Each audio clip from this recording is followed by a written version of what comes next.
Fala galera, muito bem-vindo a mais um vídeo aqui no canal. Antes de começar o vídeo aí galera, nos apoie deixando o seu like, inscrevendo no canal e ativando o sininho para não perder o vídeo e ser notificado aqui no canal. Então galera, vamos fazer aqui uma relação em corte da imprensa aí do Linha de Passe, comentando tudo sobre essa atuação aí na estreia de Ancelotti pelo Brasil, né, onde empatou 0-0. O Brasil não conseguiu criar muitas jogadas ali, né, faltou um meio criativo ali e acabou conquistando só um ponto fora de casa. Vamos ver o que a imprensa falou aí. Sem mais enrolações, fica agora aí com o vídeo. Boa noite. Boa noite para você. Esperava muito mais?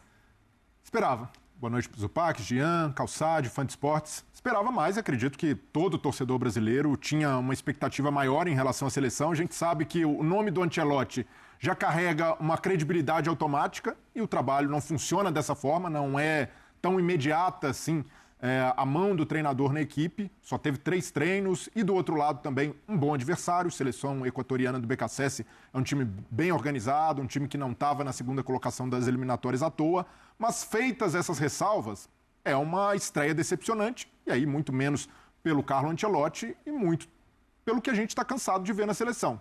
Jogadores que não conseguem render o que rendem nos clubes, e aí são vários, né?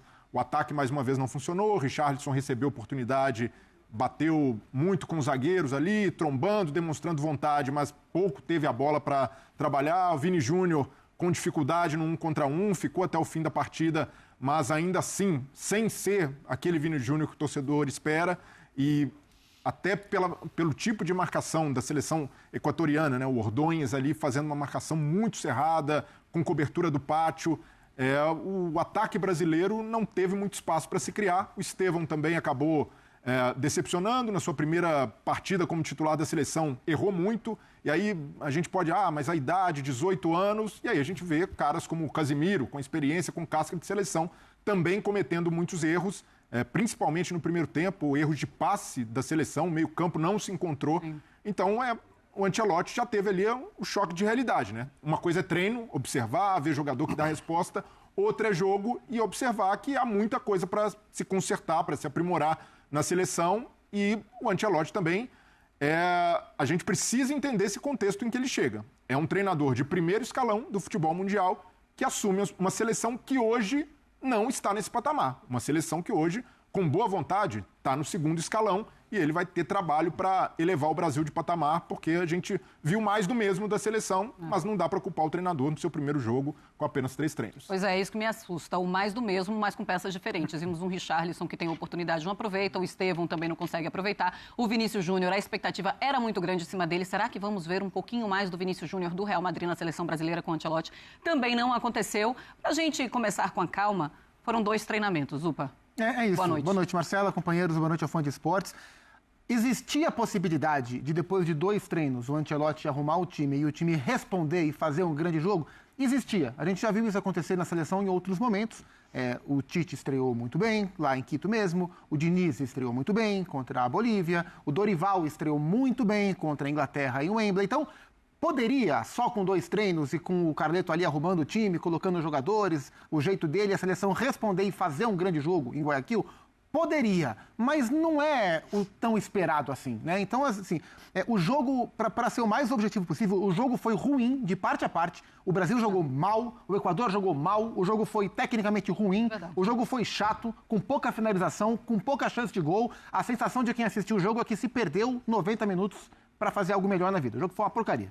Mas é compreensível que, num primeiro momento, as coisas não aconteçam do dia para a noite, né? Isso não quer dizer que não vai acontecer, não quer dizer que o Vinícius não vai ser o Vinícius do Real Madrid. Tudo isso é uma questão de desenvolvimento e talvez as coisas aconteçam. O que eu achei, assim, o que eu vi em termos de o que funcionou mais, o que funcionou menos, o Brasil tentou ser um time organizado, assim, postado em campo. Então, os movimentos defensivos dentro dessa organização funcionaram bem melhor do que os movimentos ofensivos. Ofensivamente, foi um time quadrado, muito engessado, com pouca aproximação, o meio-campo praticamente não participou da coordenação ofensiva. Casemiro, que nem era tanta obrigação dele, mas Guimarães e Gerson não conseguiram se aproximar tanto dos homens de frente. E nas vezes que a gente viu o Vini tentando 1 contra 1 com o Ordonhas, o Estevão do outro lado tentando 1 contra 1 contra o Estupiñán, era muito distante dos demais jogadores. Então foi um Brasil que ofensivamente deixou muito a desejar, muito quadrado, muito engessado. E defensivamente, como estava ali postadinho, uma linha de 4, uma linha de 5 para marcar e só o Pombo, o Richarlison mais à frente, frente. Acabou que não sofreu tanto, um pouco pelos lados, mas o Equador também não fez um grande jogo. Foram 10 finalizações no total, 7 para o Equador e só 3 para o Brasil. Foi um jogo muito ruim e muito chato, que valeu o ponto que aproxima o Brasil da Copa do Mundo. Pois é, o Brasil, então, agora com 22 pontos, segue na 4ª colocação nas eliminatórias. Jean, dava para esperar muito mais? Foi decepcionante? Calma? Como é que você analisa essa estreia? Tudo bem? Boa noite, Marcela. Boa noite para todo mundo. Pois é, eu acho que assim, é óbvio que estava todo mundo com uma ponta de esperança, né? Todo mundo queria ver. Eu mesmo brinquei ontem no Futebol no Mundo e falei, cara, toda vez que tem linha de passe de seleção brasileira, eu cometi esse sincericídio ontem. Eu falei, eu não suporto, assim, eu acho o programa mais chato para se fazer, em geral, é um linha de passe depois de jogo da seleção brasileira. Bom saber, você estará no próximo. Evidentemente, não sendo um jogo de Copa do Mundo. Tem esses jogos de eliminatórias que não valem nada e tudo mais, mas hoje era diferente. Hoje, evidentemente, era diferente. A gente tinha uma expectativa, a gente tinha talvez uma esperança. A esperança é mais na linha do que o Zupac falou. Podia acontecer, podia, mas não era o normal. Eu acho que não era o normal, até porque, é bom deixar claro, a gente está falando, hoje eu acho que dá para afirmar sem muito medo, que este jogo que o Brasil acabou de fazer é o segundo jogo mais difícil que o Brasil tem nas eliminatórias de Copa do Mundo. O primeiro, né, não precisamos falar muito, foi a goleada sofrida para a Argentina. A Argentina fora de casa sempre vai ser o mais difícil. Graças a Deus que o Ancelotti não estreou contra a Argentina. Agora, talvez também se tivesse estreado contra a Argentina, eu até acredito nisso. Dois, né, Jans? Não ia tomar goleada, porque aí eu acho que tem o que o Zupac falou, a questão da organização defensiva, ela ficou muito clara. Foi uma seleção disciplinada taticamente, uma seleção organizada defensivamente, uma seleção concentrada o tempo todo, mas uma seleção que, mais uma vez, não consegue produzir. Não consegue produzir muito pelo meio-campo. É um meio-campo que não produz ofensivamente, é um meio-campo hoje com uma figura diferente, que é o Casemiro, que é importante defensivamente, que é uma referência, que tem qualidade de passe também, mas de resto, assim, a gente tem a Bruno Guimarães, de novo, foi mal, né? Que a gente sempre vem falando que o técnico da seleção vai ter, acima de tudo, fazer com que os caras consigam jogar na seleção que jogam nos seus clubes. O Vini, dos 3 da frente, foi o que tentou um pouco mais, não conseguiu ser o Vini na sua melhor versão, mas foi aquele que tentou um pouco mais. E aí, só para dar um destaque, acho que negativo, para mim foi o Richarlison.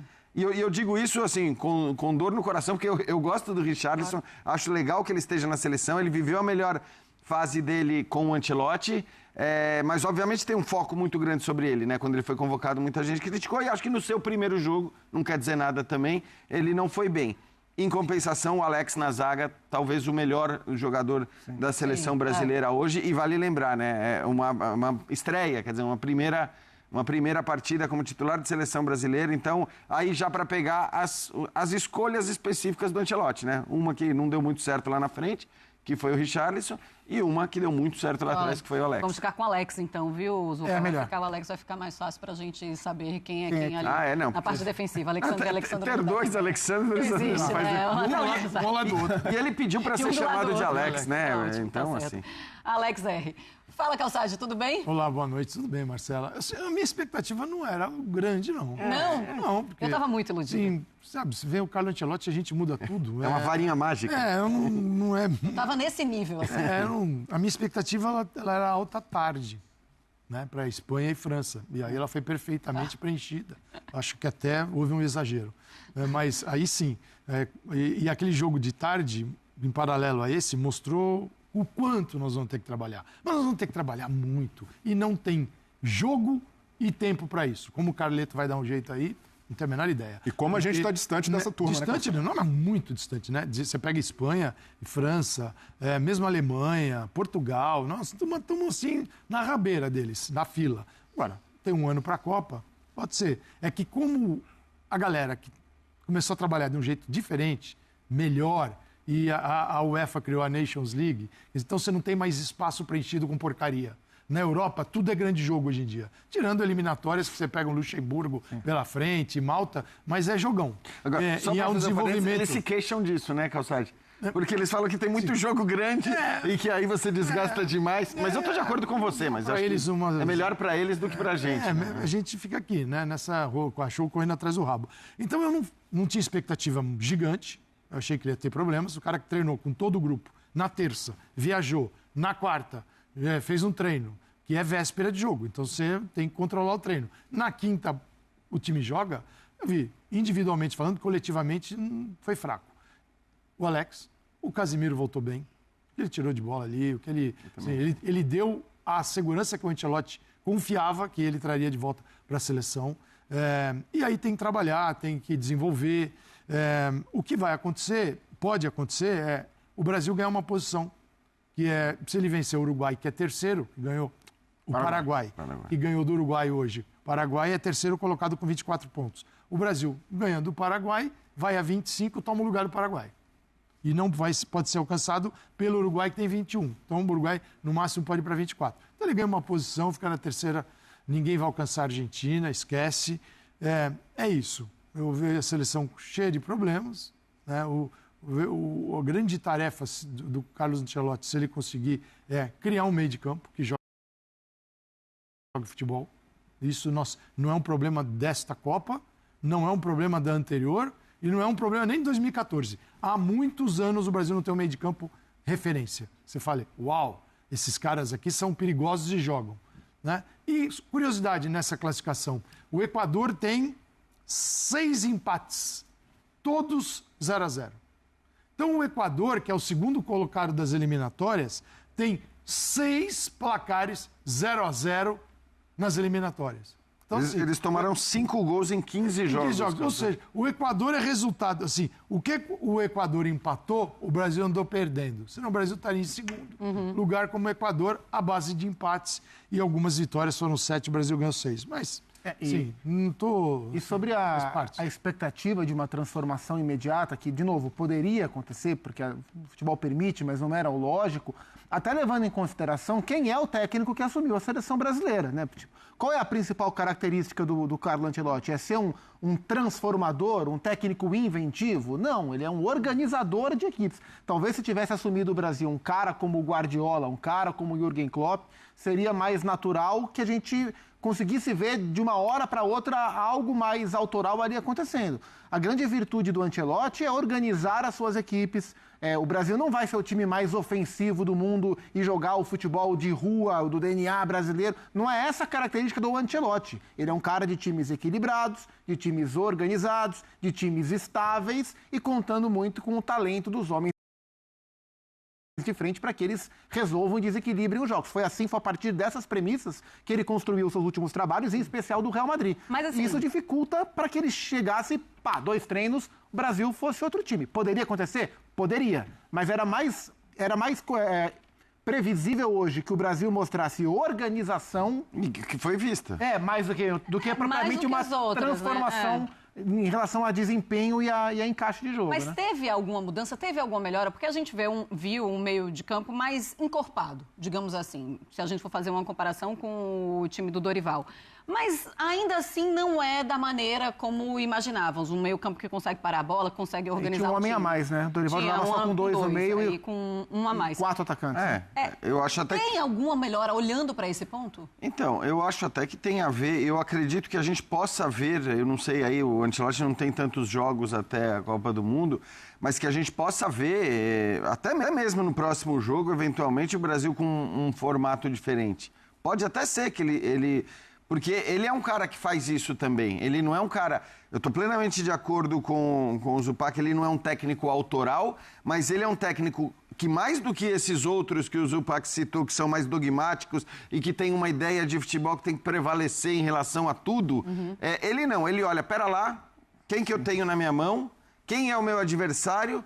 Com esses caras que eu tenho, para esse adversário, qual é o melhor time que eu vou escalar? E ele falou isso na coletiva. Exato. Tem hora que vai ser ofensivo, tem hora que vai ser reativo. Ele falou isso. Então pode ser que a gente volte a ver um 4-2-3-1 na seleção brasileira. Hoje, de fato, não fazia sentido, pelo que eu falei. Pela qualidade do adversário, eu acho que pela chance que o Brasil tinha de perder este jogo, porque o Brasil que a gente vinha vendo tinha uma boa chance de perder esse jogo. Então, eu até, para mim, assim, os méritos, a organização defensiva, e de fato, você vai falar, organização defensiva, os laterais subiram muito pouco. Sim, subiram muito pouco, e é um preço... Ele quis segurar ele todos na linha... Estavam sempre. A linha quebrada. É isso. A linha estava sempre montadinha, organizadinha. Acho até que o Wanderson não foi bem, ele errou tecnicamente, mas do ponto de vista tático, a linha lá defensiva estava montada o tempo todo, os 3 do meio-campo tinham o tempo todo a ajuda do Estevão quando o Brasil perdia a bola e o Brasil... O Vini voltando menos, fechava, né? O Vini voltando menos. Richarlison Mas acho que faz sentido, né? dando a sola da chuteira para voltar. Até olhando para... Então, e aí que eu acho essa coisa do empenho, da dedicação, da concentração, tudo isso foi visto. E acho que assim, é algo importante para você ganhar uma Copa do Mundo. É só um primeiro passo, de fato a gente está anos-luz das principais seleções europeias hoje, mas essa é uma realidade e essa realidade não ia mudar depois de um jogo de hoje. Sim. Se o Brasil tivesse ganhado de 4-0 do Equador, talvez se criasse aquela empolgação que foi criada quando o Diniz assumiu, que um monte de gente ficou até preocupado, falando, putz, mas e agora? O que a gente vai fazer com o Ancelotti? O que a gente faz com o Ancelotti? É isso, tinha o papo do Ancelotti e as pessoas falando, pô, mas agora o Diniz estreia goleando a Bolívia, o que a gente vai fazer com o Ancelotti? Aí no jogo seguinte contra o Peru... Exato. Então, assim, vamos, Carleto, aquece. Não golear o Equador hoje não é a questão, não se empolgar depois do jogo de hoje não é a questão. A questão é a grande diferença que de fato existe em relação ao que a seleção brasileira tem apresentado nos últimos anos e o que a gente vê algumas seleções europeias apresentarem. Não pode esquecer que essa também foi uma convocação várias mãos, né? Sim. Tem jogadores do Ancelotti, por exemplo, o Alex, da zaga, o jogador dele. Um cara que viveu tantos problemas com zaga, com os zagueiros no Real Madrid, devia estar olhando para todos os zagueiros no mundo. Ele estava na última pré-lista do Dorival, mas quem convocou foi a Ancelotti. Primeira convocação. Porque é o cara que estava ali enxergando do lado dele e certamente o Real Madrid olhando os zagueiros todos os lugares. Então, isso era fácil para ele. E outros que ele vai conhecer. Por exemplo, o Gerson. Olha, você precisa de um meia. Um jogador que atua no meio de campo dessa forma. Tem esse aqui. O que você acha? Ele pode até conhecer à distância, mas ele está mais próximo de futebol. O Hugo, terceiro goleiro. Ele não conheceu o Hugo. Jamais. Né? Agora, o Richarlison, Casemiro, Danilo, o Alexandre. O Estevão. Esses são muito dele. Eu conheci o Estevão e ele mesmo falou isso. Eu não conheço o Estevão, estou conhecendo agora, vendo pessoalmente, vi algumas coisas, alguns vídeos. Mas acho que assim, caras que a gente pode afirmar que são dele, né? Assim, Casemiro, o Alex, o Richarlison, o Danilo e o Alexandro. Acho que o Ederson, que já vinha sido, que não entrou, mas... O Vini. Claro, e aí o Vini, enfim, acho que é isso. Assim, no fim, é óbvio que tem um olhar já... Eu acho que já teve... Eu vou te confessar que eu acho que teve até mais identidade do Ancelotti na primeira convocação, estou falando, do que... Talvez eu imaginasse, porque a gente lembra, né? A temporada dele acabou 2 dias antes da convocação. Então, até que a gente teve novidades ali. E vamos ver, a gente tem que esperar. E o trabalho vai ter que ser grande mesmo. Quanto mais o tempo ele passa mais tempo no Brasil, talvez ele se aprofunde mais no futebol brasileiro. Com certeza. E é o que ele tentou fazer até agora. Porque a gente não pode esquecer, a gente vê o Carlo Ancelotti, a gente via, né? Todo final de semana... durante a semana, às vezes, na tela, dirigindo o Real Madrid. E a proximidade que a televisão traz desses times, parece que esse cara, que todos estamos vendo no futebol. Não, nós estamos vendo o Ancelotti, ele não estava vendo a gente. O Brasil é uma novidade, ele tinha ido para Fortaleza uma vez, ele mesmo disse, agora ele está conhecendo as coisas. Foi um choque de realidade talvez seja diferente. Para o Ancelotti ver o time em campo contra o Equador, ele pode ter se assustado com o que ele viu? Ele viu aquilo que ele sabia que ia ser duro e não podia perder. Então, acima de tudo, ter um time com uma consistência defensiva para não sair derrotado. Aí ia ser uma pancada forte estrear com derrota. Então é isso, galera. Chegamos mais um fim de um vídeo aqui no canal e vimos aí a imprensa aí rasgando o verbo aí, né? Sobre essa atuação da seleção brasileira, onde o Brasil aí empatou com o Equador, né? O time do Flamengo no papel é muito mais forte, porém jogadores errando bola de 1 metro, né, de distância, né? Hoje, Richarlison estava muito mal, não conseguia fazer um pivô ali, segurar a bola para os meias chegar, aproximar junto com os pontas, né?